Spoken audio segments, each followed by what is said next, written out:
جس ماحول سے ہم گزر رہے ہیں یہ الیکشن کا وقت ہے.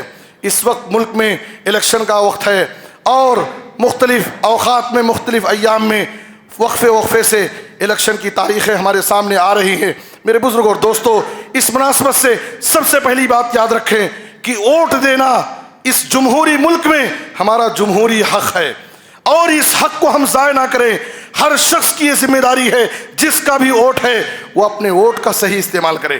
یہ نہیں کہ میں بہت مصروف ہوں، میں ملازم ہوں، میں کاروبار کرتا ہوں، میں سفر پہ جا رہا ہوں، ساری مصروفیات ایک طرف، لیکن جب ووٹ کا دن ہمارے پاس آئے اور ہمارا ووٹ ہے تو یہ ہمارا جمہوری حق ہے. ہم اس حق کا صحیح استعمال کریں، ووٹ دیں. اگرچہ گرمی کا موسم ہے، دھوپ کی شدت ہے، ہم کو لائن میں کھڑنے کی ضرورت پڑ سکتی ہے، لیکن یہ ساری تکلیفیں ہم برداشت کریں، وقت کی قربانی دیں اور اس جمہوری طاقت کا ہم استعمال کریں. ہر شخص ووٹ دے اور ووٹ کا صحیح استعمال کرے. اور دوسری بات یہ ہے کہ ووٹ دیتے وقت ہمیں اس بات کو نہیں بھولنا چاہیے، ووٹ دیتے وقت ہمیں اس بات کو نہیں بھولنا چاہیے کہ ووٹ یہ ہماری بہت بڑی طاقت ہے.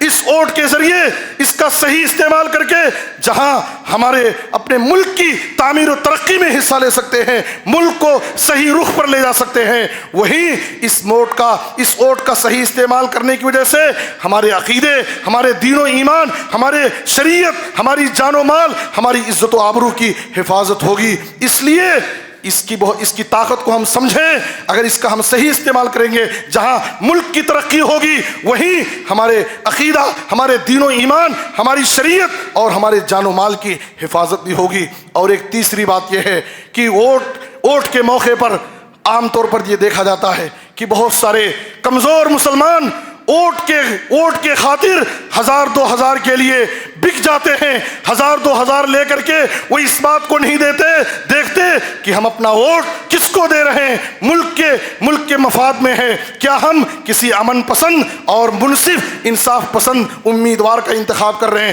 یا پیسے لے کر کے 1000-2000 روپے کھا کر کے ہم اس کا غلط استعمال کر لیتے ہیں؟ اس سے ہمیں بچنا چاہیے. مسلمان قوم و قوم نہیں ہے جو دنیا کے پیچھے بک جائے اور دنیا کے پیچھے اپنے مفاد کو قربان کر دے. میرے بزرگوں اور دوستو، ہمیں ہرگز اس سے بچنا چاہیے اور اس کا غلط استعمال نہیں کرنا چاہیے. اور ایک آخری چیز یہ ہے کہ ایسے حالات میں ملک کے جو حالات ہیں وہ ہماری نظروں کے سامنے ہیں، ہر شخص ان حالات کو اچھی طرح دیکھ رہا ہے، سمجھ رہا ہے. ایسے حالات میں ہمارے صفوں میں اتحاد و اتفاق ہونا چاہیے. ہم اپنے سارے اختلافات کو ختم ہو کر کے متحد ہو جائیں، اتحاد کی طاقت کو اپنائیں. اور یاد رکھیں، اگر ہم اتحاد کی طاقت کو استعمال کریں گے، متحد ہوں گے تو ہمارے ملک کی حفاظت ہوگی، ہمارے جان و مال کی حفاظت ہوگی. ورنہ ہمارا انجام کیا ہوگا؟ متحد ہو تو بدل ڈالو نظام گلشن، منتشر ہو تو مرو شور مچاتے کیوں ہو. اللہ سے دعا ہے